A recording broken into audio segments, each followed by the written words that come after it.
Hello students, आज के इस लेक्चर में हम प्रैक्टिकल प्रॉब्लम नंबर 2 सॉल्व करने वाले हैं चैप्टर नंबर 9 का। तो यहाँ पे इसका एक्सप्लेनेशन स्टार्ट करने से पहले मैं आपसे रिक्वेस्ट करूंगी कि अगर अभी तक आपने चैनल को सब्सक्राइब नहीं किया है तो चैनल को सब्सक्राइब कीजिए एंड चैनल लिंक को अपने फ्रेंड्स के साथ शेयर करना नहीं भूलना है, because sharing is caring. Dear students, bell icon button को प्रेस कीजिएगा ताकि आपको लेटेस्ट वीडियो के नोटिफिकेशंस भी मिलते रहे। यहाँ पर प्रैक्टिकल प्रॉब्लम नंबर 2 में from the following balance sheet, ये जो अल्फा लिमिटेड की जो बैलेंस शीट दी गई है हमको, इसमें हमें ना प्रिपेयर करने बोला गया है कंपैरेटिव हमको बैलेंस शीट प्रिपेयर करने बोला है विद द हेल्प ऑफ ये 31 मार्च 2019 एंड 31 मार्च 2018 का जो हमको अमाउंट के बैलेंसेस दिए हुए हैं बैलेंस शीट के, तो इसकी हेल्प से ही हमको प्रिपेयर करना है।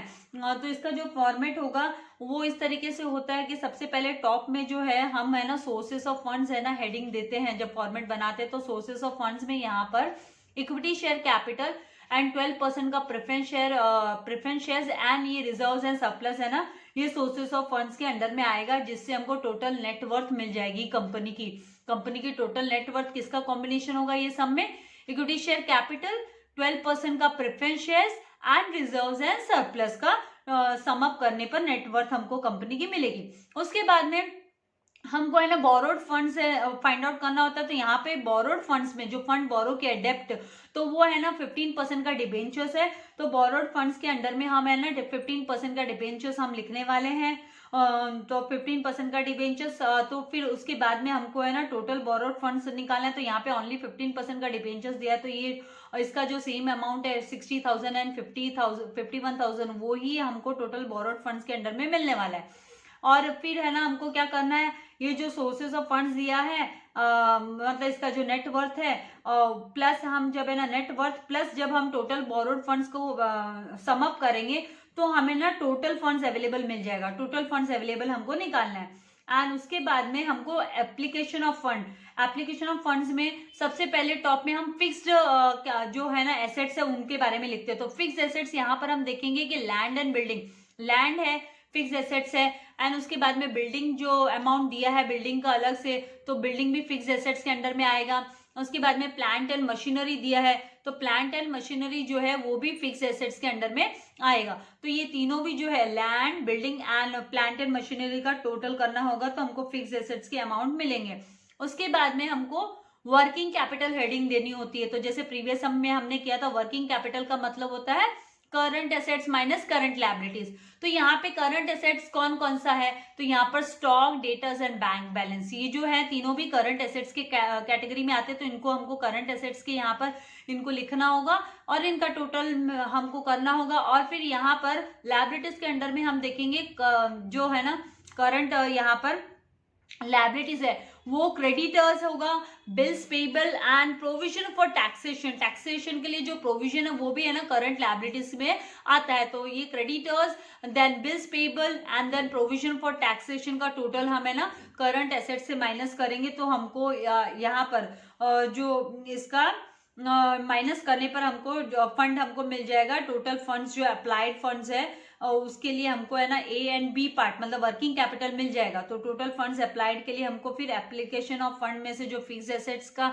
हम टोटल फाइंड आउट करते हैं प्लस वर्किंग कैपिटल, उसको हमको सम अप करके लिखना होता है। एंड उसके बाद में हम क्या करेंगे, जो थर्ड कॉलम हम प्रिपेयर करेंगे अमाउंट का थर्ड कॉलम, तो उसमें हम एब्सोल्यूट चेंज जो डिफरेंसेस है करंट मतलब प्रीवियस ईयर एंड जो है ना जो 2018 एंड 2019 के अमाउंट के बीच में जो डिफरेंसेस है उनको एब्सोल्यूट चेंज के अंडर में लिखते हैं। एंड फोर्थ कॉलम में फिर उसी का हमको है ना परसेंटेज चेंज हमको लिखना होता है। तो ये सारे कैलकुलेशन मैं आप लोगों को है ना डिटेल में बताने वाली हूँ। तो इसको अंडरस्टैंड करने के लिए आपको स्टार्टिंग से लास्ट तक ध्यान से देखना है और इनको प्रैक्टिस भी करना है। तो इसका फॉर्मेट मैंने आप लोगों के लिए रेडी रखा है। तो चलिए हम सम को सॉल्व करना स्टार्ट करते हैं। तो सबसे पहले जो हमको लिखना है सोर्सेस ऑफ फंड्स कर हमको हेडिंग देना है। तो ये फॉर्मेट है, इसी तरीके से आप लोगों को फॉर्मेट बनाना होगा जब आपको कंपैरेटिव बैलेंस शीट पूछी जाएगी, क्योंकि हम 2 ईयर की कंपैरिजन करते हैं। तो यहाँ पर है ना फर्स्ट आपका जो हेडिंग आएगा वो सोर्सेस ऑफ फंड, कहाँ से कौन से सोर्सेस है फंड्स के, कहाँ से फंड्स अरेंज हुआ, तो वो आपको लिखना है। तो सोर्सेस ऑफ फंड्स में सबसे पहले यहाँ पर ए जो है स्मॉल ए में हम लिखेंगे वो यहाँ पर क्वेश्चन नंबर 2 में हमको इक्विटी शेयर कैपिटल दिया है, तो यही हम लिखने वाले हैं, equity share capital 2 lakh and 2,50,000। And उसके बाद में सोर्सेज ऑफ फंड में हम लिखेंगे 12% का प्रेफरेंस शेयर्स जो कि 80,000 एंड 80,000 है, दोनों भी साल का। And reserves and surplus 1 lakh and 1,40,000। तो ये सारे अमाउंट हम है ना 1 बाय 1 सोर्सेज ऑफ फंड्स के अंडर में लिखेंगे। तो इक्विटी शेयर कैपिटल हेडिंग देंगे हम, equity share capital, equity share capital यहाँ पर आ जाएगा 2 लाख एंड 2,50,000 का सेकेंड ईयर में इंक्रीज हुआ कैपिटल में, इक्विटी शेयर के कैपिटल में। फिर बी पार्ट में प्रेफरेंस, ये जो प्रेफरेंस शेयर है वो 12% इंटरेस्ट वाले हैं, तो यहाँ पर 12% भी हम लिख देंगे, 12% भी हमको लिख देना है, थोड़ा सा अनटाइडी लग रहा है, तो हम जो इसको लिखेंगे कि 12% प्रेफरेंस शेयर्स, तो 12% प्रेफरेंस शेयर्स अमाउंट के यहाँ पर 80,000 एंड 80,000। उसके बाद में सी जो पार्ट है वहाँ पर हम लिखेंगे reserves and surplus, reserves and surplus, reserves and surplus के यहाँ पर 1 लाख एंड सेकेंड ईयर में इंक्रीज हुआ तो 1,40,000।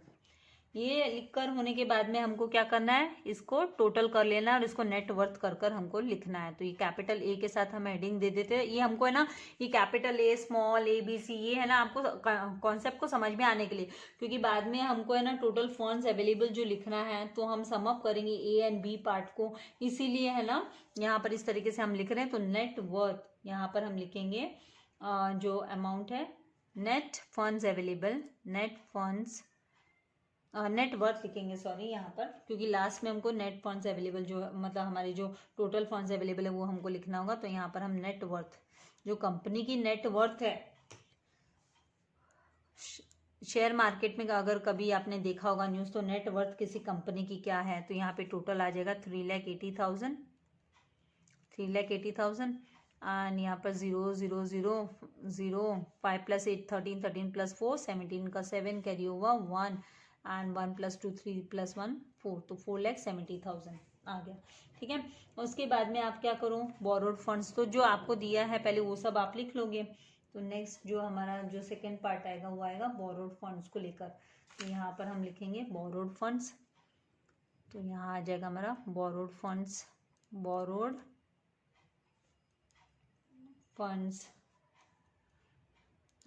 फंड्स के यहाँ पर जो हमने यहाँ पर बोरो किया है वो हमको लिखना है। तो बोरोड फंड्स में यहाँ पर खाली यहाँ पर जो दिया हुआ है सिक्योर्ड लोन, मतलब जो डिबेंचर्स वाला है 15% डिबेंचर्स, वो सिक्योर्ड लोन ही हो गया ना एक तरीके से, 15% डिबेंचर्स। तो यहाँ पर हम लिखेंगे बोरोड फंड्स के यहाँ पर 15% डिबेंचर्स, 15% डिबेंचर्स एंड जो अमाउंट आ जाएगा वो 60,000 का। तो यहाँ पर 60,000 डिबेंचर्स का अमाउंट है एंड 51,000 डिक्रीज हुआ है, 51,000 लिख लेंगे। उसके बाद में हम टोटल बोरोड फंड्स लिखेंगे कि कितना बोरोड फंड्स है टोटल। तो यहाँ पर आ जाएगा टोटल बोरोड फंड्स, और इसको हम है ना प्रेजेंट करेंगे कैपिटल बी से। तो ये बी है, तो यहाँ पे ओनली डिबेंचर्स है 15% के, तो 60,000 एंड 50,000 51,000। ये एब्सोल्यूट चेंज वाला कॉलम एंड परसेंटेज हम बाद में करते हैं, पहले हम ये कंप्लीट कर लेते हैं डेटास को। तो 60,000 एंड 51,000 हमने लिख लिया। उसके बाद हम लिख लेंगे टोटल फंड्स अवेलेबल, कितना फंड हमारे पास टोटल फंड अवेलेबल है। तो यहाँ पर टोटल फंड्स अवेलेबल जो आएगा, टोटल फंड्स अवेलेबल, उसमें हम A + B लिखेंगे, फंड्स अवेलेबल A + B, क्या आएगा A + B आ जाएगा। तो यहाँ पर टोटल फंड्स अवेलेबल मतलब आपका A + B मतलब ये वाला 3,80,000 + 60,000 करेंगे तो 4,40,000 आ गया, 4,40,000 एंड फिर 4,70,000 + 51,000 हम करेंगे तो 5,21,000 आ जाएगा। तो यहाँ पर हम लिखेंगे 5,21,000। ये कंप्लीट हो गया।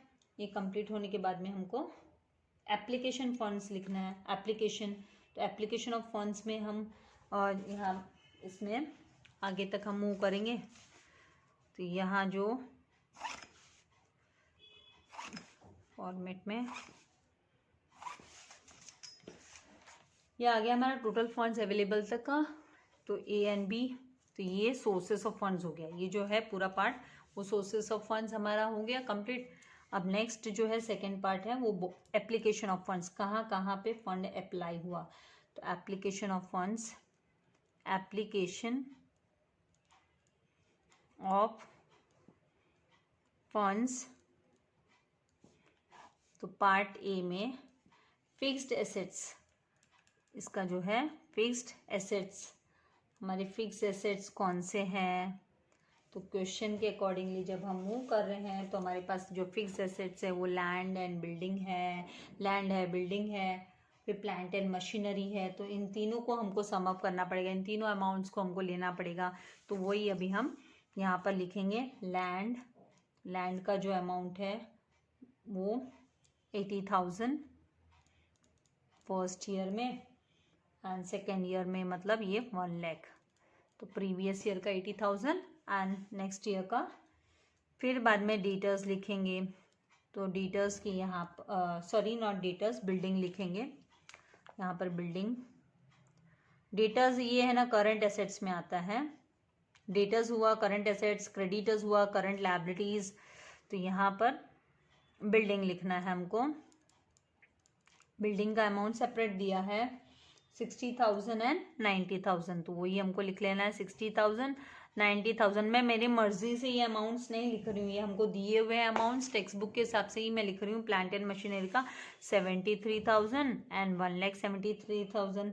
तो उसके अकॉर्डिंगली हम जा रहे हैं 1,73,000। तो यहाँ पर हम लिखेंगे plant and machinery, plant and machinery आ गया हमारा इस तरीके से। अब इनका सम अप करेंगे, टोटल करेंगे तो 80,000 प्लस 60,000 प्लस 73,000 तो आ जाएगा हमारा 2,13,000। यहाँ पर 2,13,000, क्योंकि देखिए ना आप जब 3 आ गया एंड 8 प्लस 6 किया तो 14, 14 प्लस 7 21। फिर यहाँ पर 0 0 0 एंड 3 एंड 9 प्लस 7 कितना था 16, कैरी ओवर 1 किया तो 3,63,000 यहाँ पर आपका अमाउंट आ गया। अब इसके बाद में हम मूव करेंगे किस पे, वर्किंग कैपिटल हमको चाहिए। बी पार्ट, ए पार्ट हमारा फिक्स्ड एसेट्स का हमको मिल गया, फिक्स्ड एसेट्स का मिल गया। बी पार्ट पे हम मूव कर रहे हैं जो कि हमारा करंट, ये जो current assets minus current liabilities करने पर हमको वर्किंग कैपिटल मिलेगा। तो वर्किंग कैपिटल हमको फाइंड आउट करना है।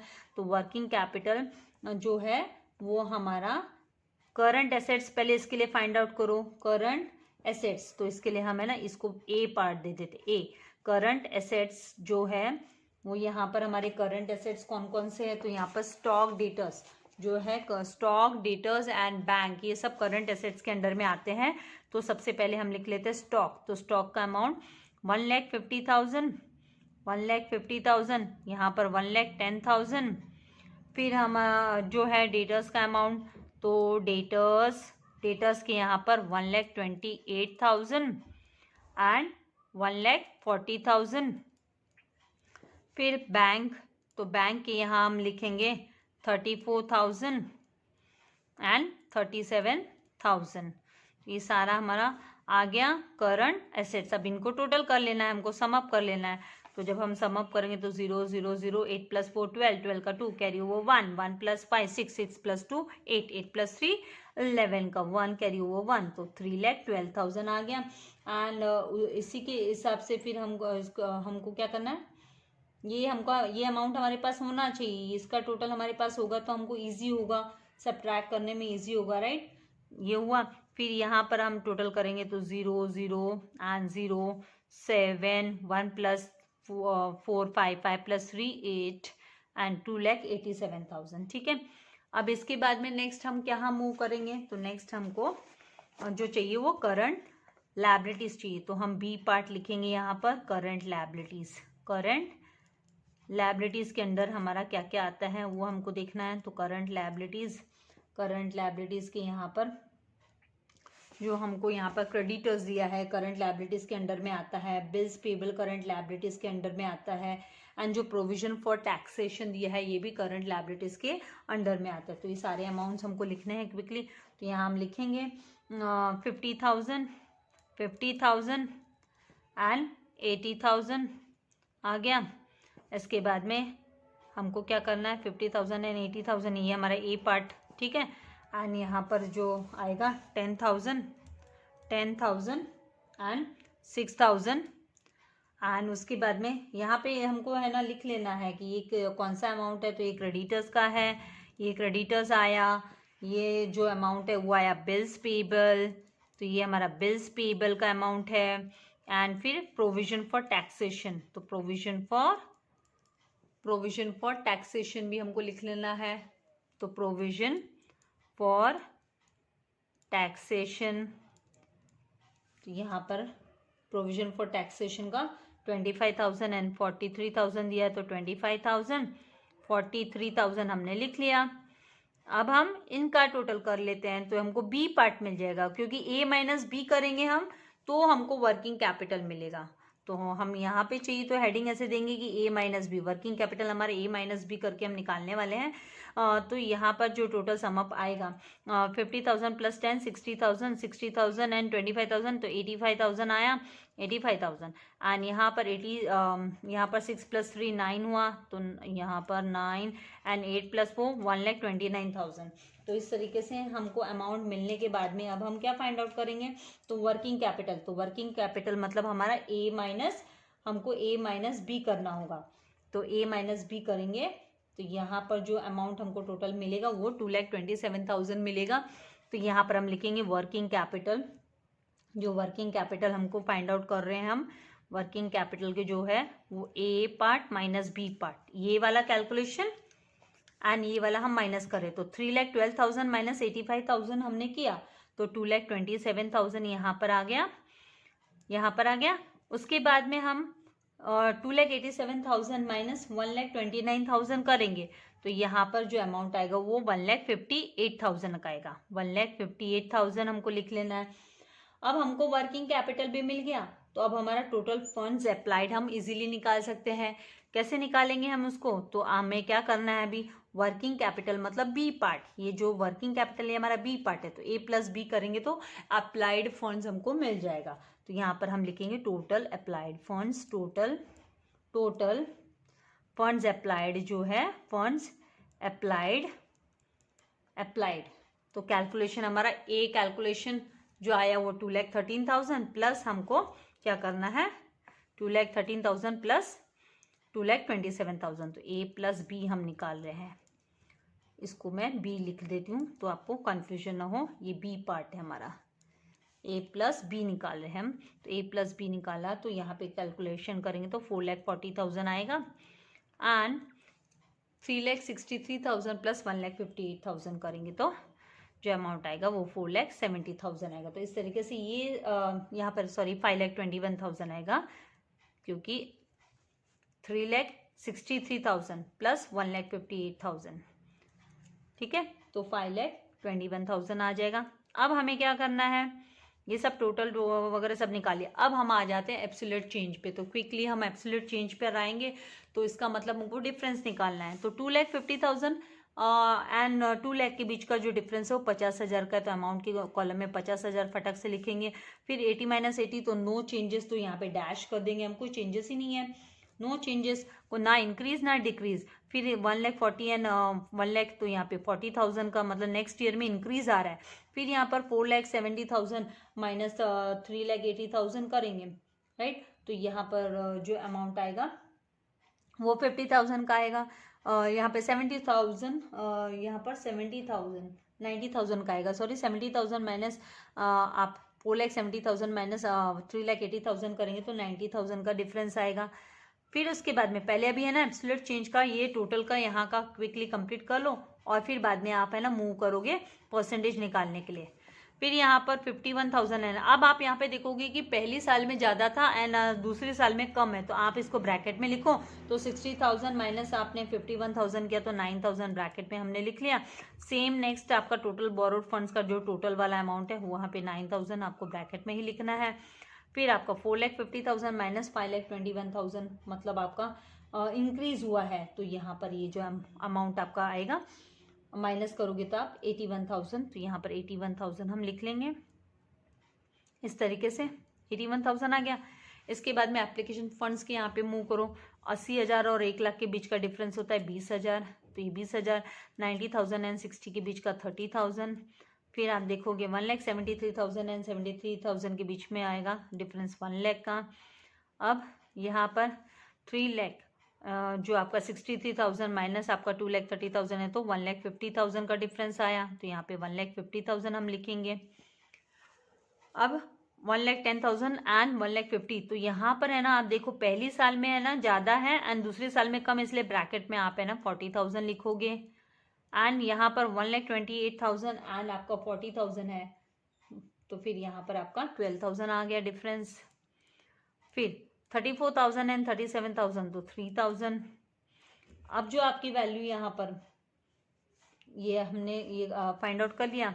यहाँ पर हमको ए एंड बी का, यहाँ पर हमें ना इसका टोटल, इसका परसेंटेज, इसका टोटल नहीं निकालते हैं current assets and current liabilities का, तो भी उससे हमको ये नहीं है, क्योंकि हमको यहाँ पे है ना इनका टोटल करना नहीं होता। ये टोटल जो हमने किया है ना, ये टोटल हम खाली वैल्यू निकालने के लिए, ताकि आपको जब यहाँ पे आप कैलकुलेशन करके माइनस करो तो आपको इजी पड़ जाए। तो यहाँ पे इसको परसेंटेज निकालने की और इसकी टोटल लेने की, यहाँ पे इसका डिफरेंस लेने की जरूरत नहीं पड़ती, क्योंकि ये आपका करंट एसेट्स का और करंट लायबिलिटीज का आपको वर्किंग कैपिटल का आपको चाहिए होता है। आपको जो चाहिए होता है डिफरेंस वो वर्किंग कैपिटल का, तो डायरेक्ट हम वर्किंग कैपिटल के यहाँ पर मूव करेंगे।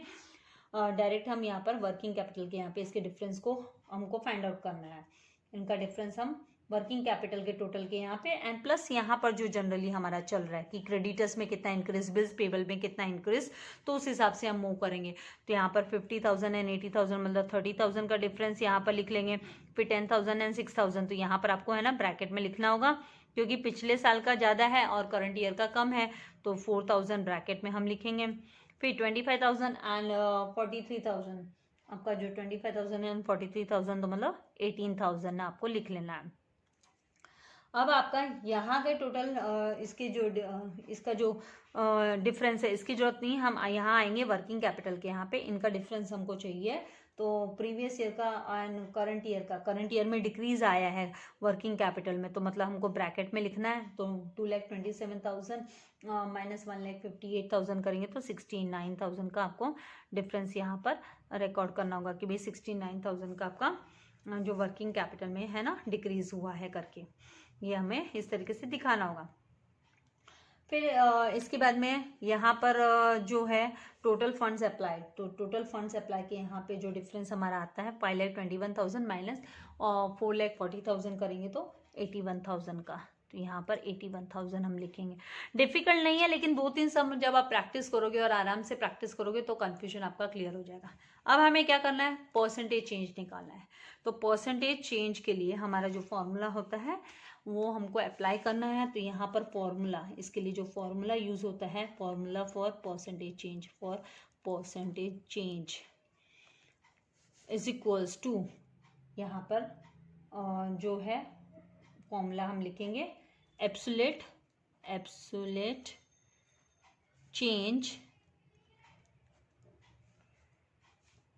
इन अमाउंट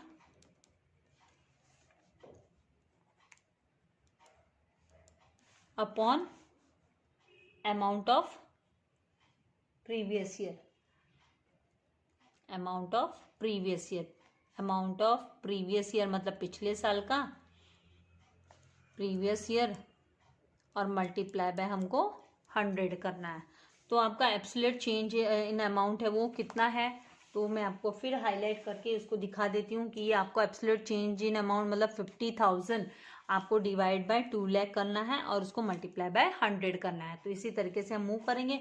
तो यहाँ पर 50,000 डिवाइड बाय हम 2 lakh, 50,000 divide by 2 lakh multiply by हम 100 करेंगे तो जो वैल्यू आएगी, this 2 zeros got cancel with this 2 zeros, this 2 zeros got cancel with this and this. Now 2 1s are 2 and 2 25s are 50 होता है, तो 25% का क्या आ रहा है, एब्सोल्यूट चेंज आ रहा है. तो इस तरीके से आपको निकालना है कि 25% का चेंज आ रहा है. तो यहाँ पर 25% का इंक्रीज आ रहा है. क्या आ रहा है, इंक्रीज. तो हमको यहाँ पर 25% लिख कर 25% लिखने के बाद आपको रेड पेन से दिखा देते हो कि इंक्रीज कर कर आप एरो पे कर सकते हो. इंक्रीज, ये आपका इंक्रीज हुआ. ठीक है. अभी 80% तो नो चेंज, इसीलिए यहाँ पर डैश कर देंगे हम. यहाँ पर कोई भी चेंज नहीं है, यहाँ पे कोई वैल्यू में चेंजेस आया ही नहीं, ना इंक्रीज हुआ ना डिक्रीज हुआ, तो डैश. अभी यहाँ पर 40,000 डिवाइड बाय, अब आप क्या लोगे, तो 40,000 आप लोगे कि 40,000 को डिवाइड करोगे 1 लाख से एंड मल्टीप्लाई बाय करोगे 100 से. तो इसके लिए ये पहली वैल्यू आपने जस्ट, मैं अभी क्विकली आपको बता रही हूँ, रफ वर्क की है एक तरीके से. तो 40,000 डिवाइड बाय हम क्या कर रहे हैं, 1 lakh divide by 1 lakh multiply by 100 जब करेंगे तो this 2 zeros got cancel with this and this 3 zeros got cancel with this 3 zeros, तो 40% आ गया. 40%. तो आप इसको डायरेक्टली भी फिर है ना, एक बार आपको कॉन्सेप्ट क्लियर हो जाएगा तो है ना, जो इजी है उनको आप डायरेक्टली भी क्विकली फाइंड आउट कर सकते हो. वर्किंग नोट नहीं पूछा है, आप उसके हिसाब से इजीली कर सकते हो. तो यहाँ पे 40% का इंक्रीज हुआ, तो यहाँ पे हम लिखेंगे 40% इंक्रीज. तो ये कैसे पता चलता है, तो आपको डायरेक्ट वे में बताऊं तो यहाँ पे अगर 1 लाख आपके 1 लैक्स में वैल्यू है, 10,000 में, मतलब 10 के मल्टीपल्स में आपकी जब वैल्यूज होती है 10 के मल्टीपल्स में, तो यहाँ पर आपका देखो इंक्रीज जो डिफरेंस आ रहा है वो 40,000 का आ रहा है. तो मतलब आपका परसेंटेज चेंज है वो 40% होगा. इस तरीके से आप निकाल सकते हैं. अगर यहाँ पे 1 लाख होता है, यहाँ पे 1,60,000 होता, तो डिफरेंस 60,000 आता, तो आपका परसेंटेज चेंज है वो 60% होता, चेंज इन परसेंट. तो इस तरीके से रहता है, क्योंकि हर एक है ना 100 के पीछे कितना इसका चेंजेस आया, कितने अमाउंट का चेंजेस आया, उसके अकॉर्डिंगली हम मूव करते हैं.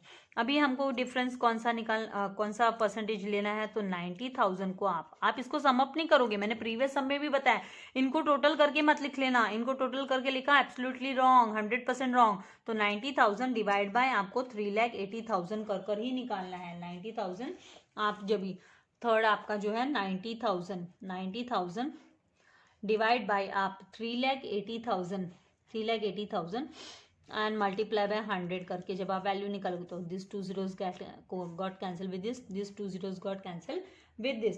फिर आपका जो 900 एंड उसको डिवाइड बाय आप 38 डिवाइड बाय आप 38 करोगे तो आपका डेसिमल्स में आएगा. तो यहाँ पर आपको 23.6842 ऐसे करके मतलब आपको वैल्यू आएगी. तो आप है ना राउंडेड खाली 23.68 तक ले लो, 42 लेने की जरूरत नहीं है. तो आप है ना खाली 23.68% ले लो. तो यहाँ पर हम लिखेंगे 23.68% आया. तो ये इंक्रीज हुआ, इसीलिए हम यहाँ पर इंक्रीज का हमको सिंबल दिखा देना है या इंक्रीज कर कर हमको लिखना है. तो इसको कॉलम को हमको ब्रॉड रखना है. नाउ अभी डिबेंचर्स, तो परसेंटेज चेंज इन डिबेंचर्स, तो यहाँ पर 9,000 डिवाइड बाय हम 60,000 करेंगे. तो 9,000 डिवाइड बाय हम 60,000 में वर्किंग नोट जस्ट आपको समझाने के लिए बता रही हूँ. आप अपने आराम से है ना, एक बार आपको फॉर्मूला पता है तो उसके अकॉर्डिंगली क्विक आपको, क्योंकि सजा के लिखने की जरूरत नहीं, क्योंकि उतना टाइम नहीं होता है. तो zeros got cancel with this zeros got cancel with this zeros.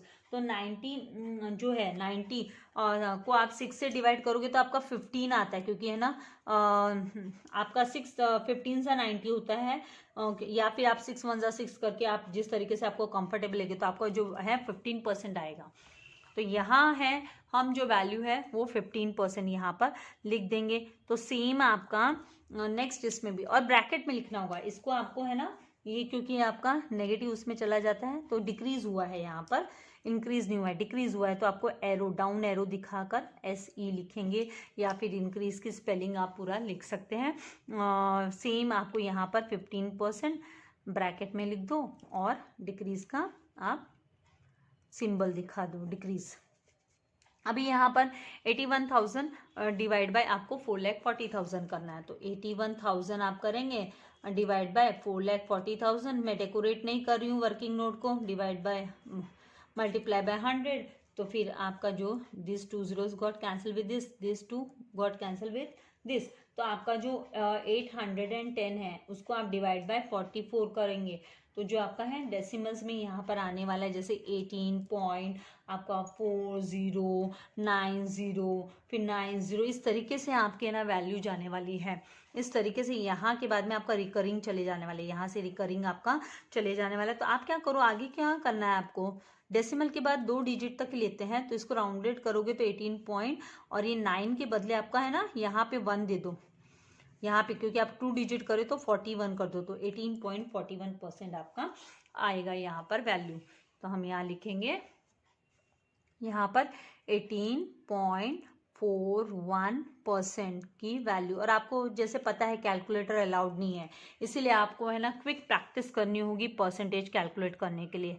आपको परसेंटेज कैलकुलेट करना आना चाहिए क्विकली, डिवीजन वगैरह में आप मास्टर होने चाहिए। अभी आप ये देखिए 20,000 डिवाइड बाय हम 80,000 करेंगे एंड मल्टीप्लाई बाय हम 100 करेंगे, मल्टीप्लाई बाय हम 100 करेंगे, तो यहाँ पे जो है ना 25% का इंक्रीज करके आएगा।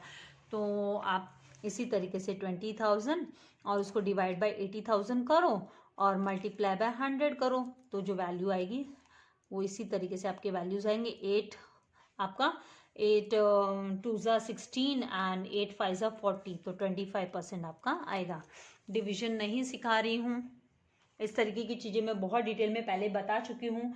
अभी उतना टाइम नहीं हमारे पास कि हम छोटी छोटी चीज़ों को, मतलब मैं आपको फिर आपको ही लेंदी लगेगा, तो आप खुद कैलकुलेशन कीजिए। 25% आपका आना है, और आपको है ना कैलकुलेटर लेके नहीं बैठना है प्रैक्टिस के समय पर, आपको क्विक कैलकुलेशंस आने चाहिए। तो यहाँ पर जो वैल्यू आएगी वो 25% की इंक्रीज वाली आपको दिखानी है, तो यहाँ पर 25% और इंक्रीज कर कर आप दिखा दोगे कि भाई इंक्रीज हुआ है, इस तरीके से।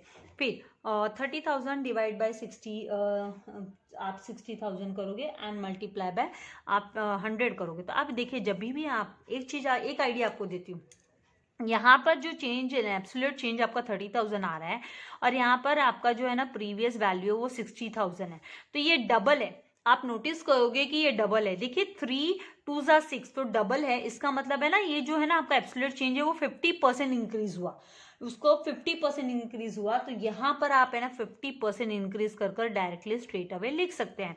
अब मैं यहाँ पर भी आपको बता सकती थी, 4 हिस्से करते हो आप 80,000 के, तो 20 होता है, 20,000 होता है, या 80 रुपये के 4 हिस्से करते हो तो 20 रुपया 20 रुपया 20 रुपया 20 रुपया, तो 4 हिस्से करना मतलब 25%। तो उस तरीके से भी आपको अभी है ना इन चीज़ों को है ना क्विक सीखना है, तो आपको उसी अकॉर्डिंग प्रैक्टिस करनी है। अभी यहाँ पर जो है आपका, यहाँ पर जो 73,000 है, ये जो अमाउंट है आपका 73,000 है, एंड यहाँ पर जो डिफरेंस ये 1 लाख है, तो 1 लाख अपॉन 73,000 मल्टीप्लाई बाय जब आप 100 करोगे, तो यहाँ पर जो आपकी यहाँ पर वैल्यू जो आपको मिलनी चाहिए वो वैल्यू आपकी यहाँ पर 137 आपकी कुछ अराउंड आएगी, क्योंकि जब आप कैलकुलेट करोगे तो फिर काफ़ी आपको डिवीजन कर कर देखना होगा। तो आपका 1,36,9 इस तरीके से 136 पॉइंट इस तरीके से वैल्यूज आपके निकल कर आएंगे 9 8 कर कर, तो आप उसको है ना राउंडेड करोगे तो वो आपका 137 आ जाएगा। तो यहाँ पर 137% लिखकर और इंक्रीज का आपको लिख देना कि भाई इंक्रीज है कर कर। फिर नेक्स्ट यहाँ पर 1,50,000 डिवाइड बाय आप 2,13,000 करो और मल्टीप्लाई बाय 100 करो, तो जो आपका यहाँ पर अमाउंट आएगा वो परसेंटेज में आपको लिखना है, क्योंकि यहाँ पर जो है परसेंटेज चेंज हम लिखते हैं, यहाँ पर जो भी लिखेंगे वो परसेंटेज चेंज लिखेंगे। तो यहाँ पर आपका 70.4 इस तरीके से, मतलब आपकी जो वैल्यू आएगी 70.4222 करके 2253 इस तरीके से आने वाला है। तो आपको 70.42 और लिखकर एंड परसेंट का साइन दिखाकर और इंक्रीज का आपको साइन दिखा देना, यहाँ पे इंक्रीज हुआ है करके इंक्रीज का साइन। नेक्स्ट यहाँ पर आप देखोगे कि ये आपका नेगेटिव उसमें जा रहा है, तो ये 40,000 डिवाइड बाय आप 1,50,000 करोगे और उसको मल्टीप्लाई बाय आप उसको मल्टीप्लाई बाय जब आप 100 करोगे तो जो वैल्यू आएगी आपकी वो 26.66666 कर आने वाला है। तो 26.6666 होता है तब आपको 26.67 उसको राउंडेड कर देना है परसेंटेज, और इसको है ना आपको ब्रैकेट में ले लेना है, क्योंकि यहाँ पर ये जो एब्सोल्यूट चेंज है वो ब्रैकेट में हमने लिया, नेगेटिव वाला है, तो इसको हम ब्रैकेट में ले लेंगे। एंड इसको जो साइन देंगे हम यहाँ पर, इसको डिक्रीज का हमको जो साइन देना है कि भाई डिक्रीज हो रहा है वैल्यू में, तो डिक्रीज का साइन हमको दिखाना है। नेक्स्ट यहाँ पर 12,000 डिवाइड बाय हम 1,28,000 करेंगे। जो 12,000 को हमें डिवाइड बाय 1,28,000 करना है, क्योंकि प्रीवियस वैल्यू 1,28,000 है, तो ये जो वैल्यू आपकी आएगी वो 9.375 इस तरीके से आने वाली है। तो आप 9.38 कर आप लिख सकते हो। तो यहाँ पर जो वैल्यू है 9.38% आप राउंडेड फिगर कर दोगे। सॉरी, यहाँ पर आपको ब्रैकेट नहीं करना है, ये इंक्रीज हुआ है, तो 12,000 से इंक्रीज हुआ है तो 9.38%। और आपको इंक्रीज का, आपको रेड पेन से डेकोरेशन नहीं करनी एग्जाम में, मैं दिखा रही हूँ आपको, जस्ट एरोज बता रही हूँ कि ये थोड़ा सा ब्रॉडर आपको कॉलम ले लेना है। फिर उसके बाद में इस 3,000 डिवाइड बाय 34,000, जब आप 3,000 को आप डिवाइड बाय 34,000 करोगे तो जो वैल्यू आएगी वो आपकी 8.8235 इस तरीके से आपको मिलेगी। तो उसके हिसाब से फिर आपको यहाँ पर जो वैल्यू लिखना है वो 8.82% लिख लेना है, और यहाँ पर आपको इंक्रीज है करके दिखा देना है कि भाई इंक्रीज आया है। ये हमको कैलकुलेट नहीं करना करंट एसेट्स का, ये टोटल का हमको कैलकुलेट करने की जरूरत नहीं, ये हमने खाली टोटल किया है ताकि आपको कन्वीनियंट हो माइनस करने के लिए, मैंने इसलिए दिखाया। अभी 30,000, तो आप 30,000 को डिवाइड बाय 50 ये करोगे, 50,000 करोगे और मल्टीप्लाई बाय 100 करोगे तो आपको 60%, तो यहाँ पर 60% का है ना इंक्रीज हुआ है करके हम दिखाएंगे, इंक्रीज इन बाय 60%। यहाँ पर स्ट्रेट अवे आपका डिक्रीज है, आपका जो आएगा वो डिक्रीज आपको दिखाना है। एंड 4,000 को आप डिवाइड बाय 10,000 करोगे तो ये देखो आपके डेसिमल्स में ना, तो यहाँ पे जीरोस कैंसिल हो गए, तो यहाँ पे 40% से डिक्रीज हुआ है करके हमको दिखाना है। जैसे मैं आपको यहाँ पर बताई थी 1,40,000 का कि 40%, राइट। तो उसी तरीके से 10,000 एंड 4,000, तो इसमें जब परसेंटेज निकालते हो तो वो 40%, ये 40% का डिक्रीज आप दिखाओगे। फिर 18,000 को आप डिवाइड बाय जो है 25,000 करोगे, 18,000 को डिवाइड बाय 25,000 करोगे, मल्टीप्लाई बाय 100 करोगे तो आपको 72% का इंक्रीज, आपका जो वैल्यू आएगा 72%, और तो यहाँ पर इंक्रीज हुआ है करके आप बताओगे। इस तरीके से आपको करना है। फिर नेक्स्ट यहाँ पर 69,000, यहाँ पर आपका डिक्रीज का आपको दिखाना है, क्योंकि जो वर्किंग कैपिटल वो डिक्रीज हुआ है। तो 69,000 को आपको डिवाइड बाय 2,27,000 कर मल्टीप्लाई बाय 100 आपको करना है, तो जो वैल्यू आएगी वो 30.396 इस तरीके से आएगी। तो उसको आपको क्या कर लेना है, 30.40 आपको राउंडेड फिगर करना है, 40% आपका वैल्यू आ जाएगा, और इसको आपको ब्रैकेट में लिखना है क्योंकि ये डिक्रीज है तो आपको इसको ब्रैकेट में ले लेना है वैल्यूज को। नाउ ब्रैकेट में मतलब आपका डिक्रीज वाले नेगेटिव। फिर यहाँ पर लास्ट जो आपका 81,000 को डिवाइड बाय 4,40,000 करोगे, 81,000 को डिवाइड बाय 4,40,000 मल्टीप्लाई बाय 100 करोगे तो इसकी वैल्यू पहले भी मैंने आपको बताई कि 18.41%। तो आपने एक बार कैलकुलेट कर लिया कि आपका 18.41% आ गया, ये जो वैल्यू सेम है ना, तो यहाँ पर टोटल आपका जो फंड्स अवेलेबल है एंड टोटल फंड अप्लाई है उसका परसेंटेज सेम ही आएगा। तो यहाँ पर 18.41% कर और जो है ये आपका 18.41% कर आपको लिखना है। तो जो वैल्यू आएगी वो 18.41% कर हम लिखेंगे। और यहाँ पर ये इंक्रीज है, वहाँ पर मैंने गलती से डिक्रीज का ये दिखा दिया सिंबल, वो डिक्रीज नहीं इंक्रीज का ही है, क्योंकि टोटल फंड्स में यहाँ पर आपको इंक्रीज का ही दिखाना है, डिक्रीज का नहीं, क्योंकि 81,000 ये नेगेटिव उसमें नहीं आया है, जो है 2019 में इंक्रीज ही हुआ है, तो ये इसको इंक्रीज करके ही हमको दिखाना है वो, क्योंकि पहला पार्ट डिक्रीज दिखाते इसको भी डिक्रीज दिखा दिया मैंने। तो ये थोड़ा सा आपको करेक्शन कर लेना, ये इंक्रीज नहीं, ये डिक्रीज नहीं, ये इंक्रीज है। इंक्रीज पहला प्रीवियस ईयर से दूसरा ईयर में अमाउंट में इंक्रीज हुआ है, चेंज इन अमाउंट जो एब्सोल्यूट चेंज है वो इंक्रीज आया है। तो इस तरीके से करना है। तो आई होप आपको कॉन्सेप्ट क्लियर हो रहा है। और ये कैलकुलेशंस मैंने 1 2 3 आपको बता दी है। अब आपको खुद है ना इनकी क्विक प्रैक्टिस करनी है। तो फॉर्मूला आपको पता होना चाहिए, कैलकुलेशन पता होना चाहिए, इजीली आप कर सकते हो। कोई नई बात नहीं है, आप लोग पहले भी प्रीवियस स्टैंडर्ड्स में किए हुए हैं परसेंटेज कैसे निकालना। तो आसान है, लेकिन प्रैक्टिस जरूर चाहिए रहेगी, क्योंकि कैलकुलेटर आप यूज़ नहीं कर सकते हो। आपको चाहिए तो आप इसकी स्क्रीनशॉट निकाल सकते हैं। एंड फ्रेंड्स के साथ शेयर करना नहीं भूलना है, लाइक करना है। सब्सक्राइब नहीं किया है चैनल को तो सब्सक्राइब करना है, ताकि आपको लेटेस्ट वीडियो के नोटिफिकेशन मिलते रहे जब आप बेल आइकन बटन को प्रेस करेंगे। Thank you very much. God bless you all dear students.